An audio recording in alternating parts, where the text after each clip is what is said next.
The kitchen was immersed in a rare silence, broken only by the soft sound of boiling water on the stove. Carol stood with her back to the table, focused on stirring the coffee, when she felt Mason's arms wrapping around her from behind.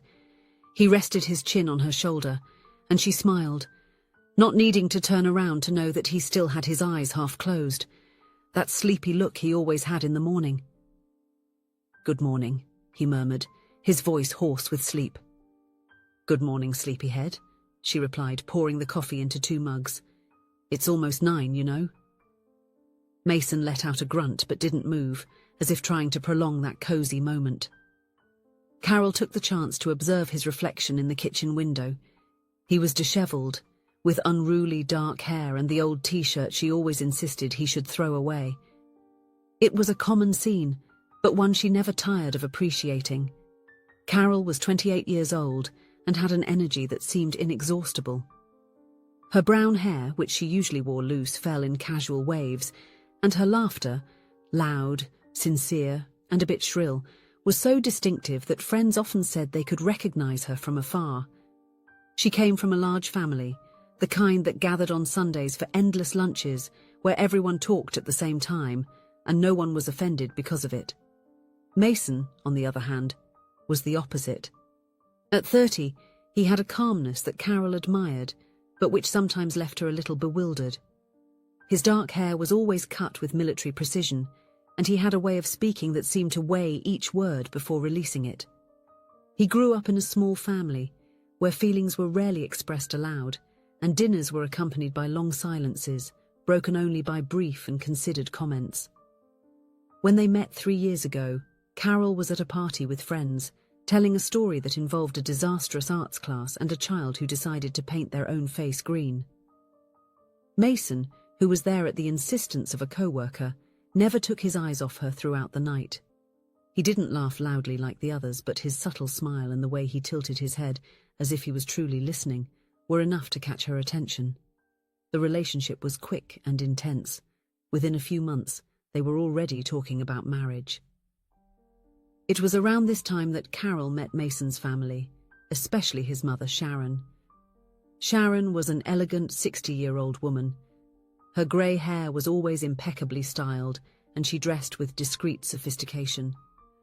From their first meeting, Carol felt an invisible barrier between them. It wasn't outright hostility, but a subtle detachment that made her uncomfortable. The first dinner at Sharon's house was particularly tense for Carol. The dining room was decorated with antique furniture and classic paintings, creating an atmosphere that seemed straight out of a period film.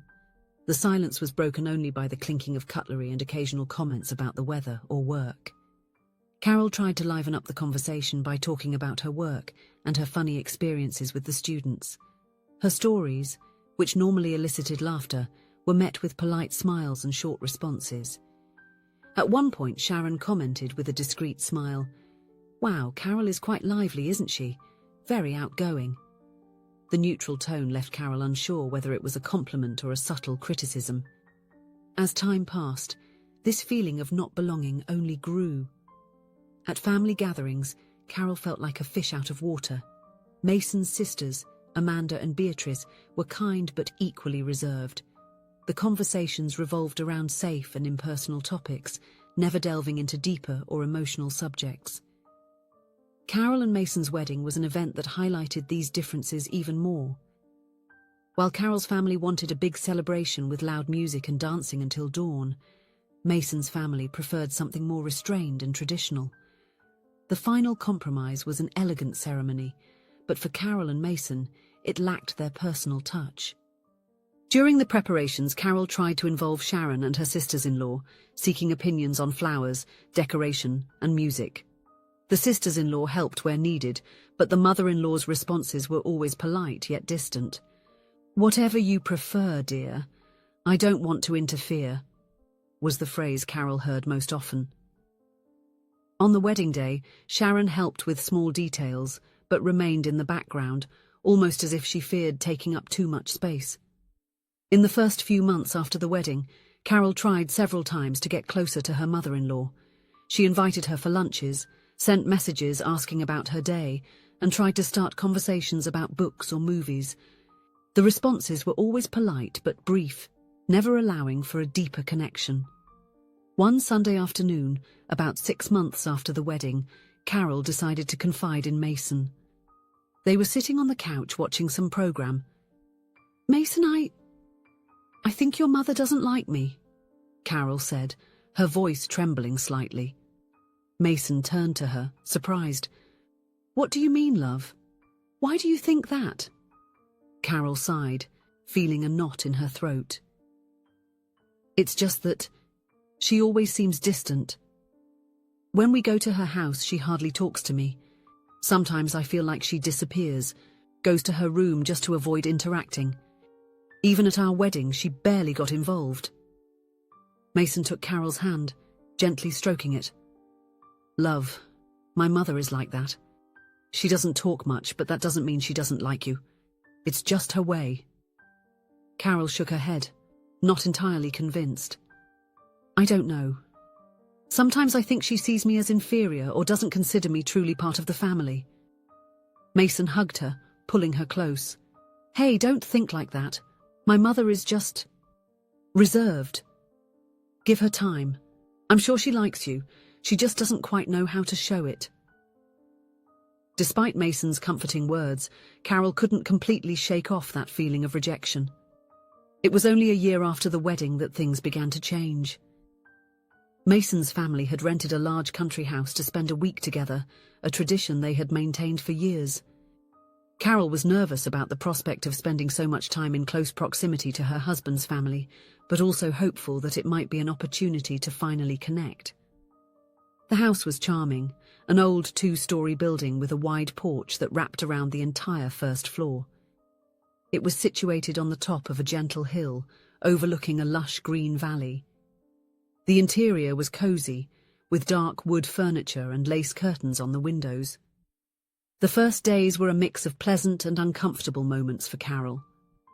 Family meals were too quiet for her taste, but she enjoyed the countryside walks and the starry nights. Sharon remained distant, yet Carol noticed small gestures of consideration, a smile here, a question about her day there.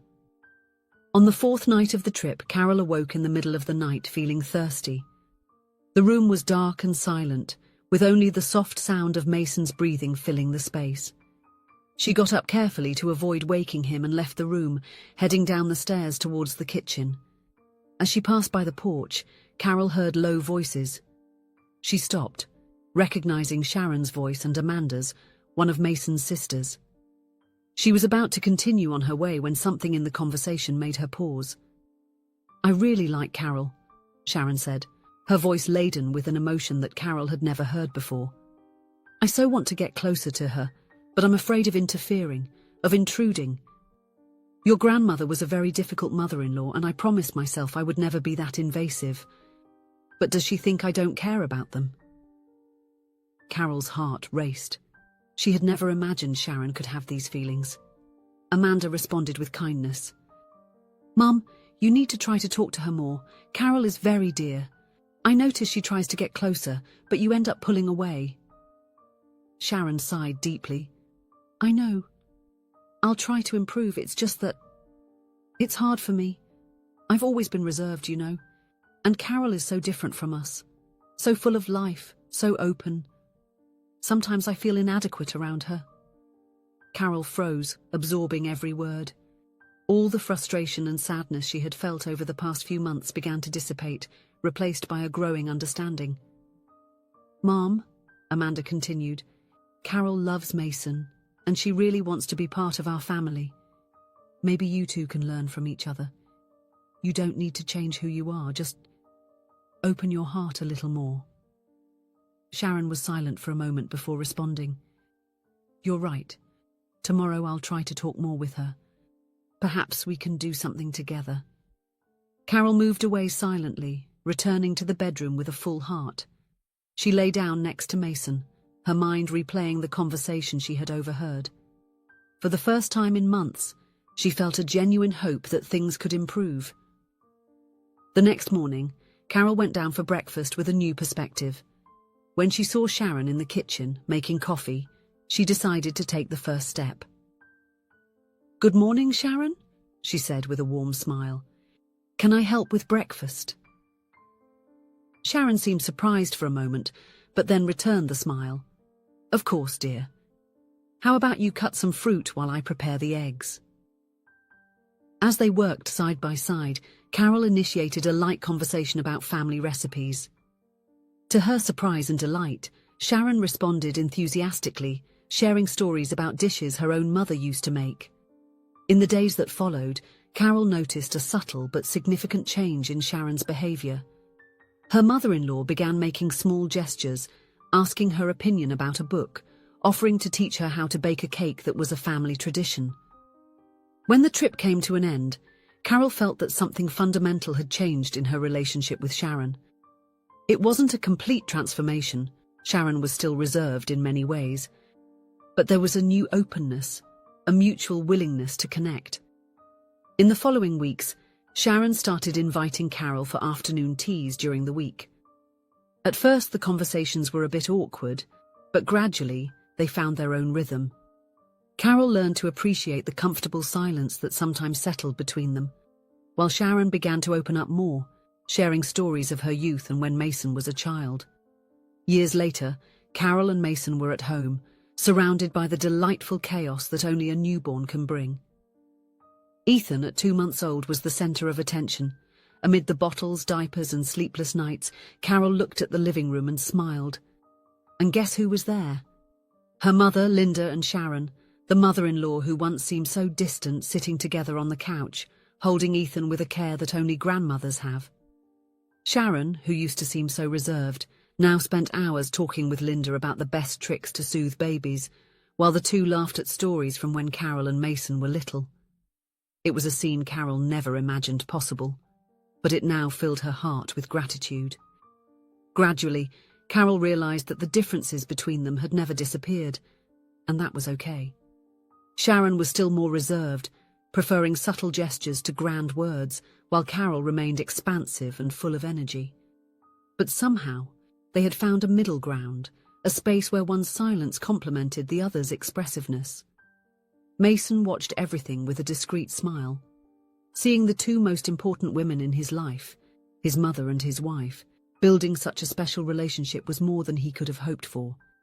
And Ethan, still too young to understand, would grow up surrounded by a love that transcended barriers. In the end, Carol understood that life wasn't about changing people to fit our expectations, but about learning to embrace differences and find beauty in them. Sharon didn't need to be like Linda, and Carol didn't need to be like anyone else. What mattered was the genuine effort to understand each other, to come closer, and to build something together.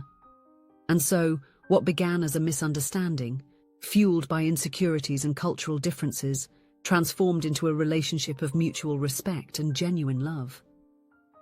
Carol and Sharon proved that with understanding and effort, it is possible to build bridges between seemingly distant worlds, creating a united and loving family. If you enjoyed the story, please leave a comment with a rating from 1 to 5 to show how much you liked it. Also, watch the video that is now appearing on your screen. See you soon.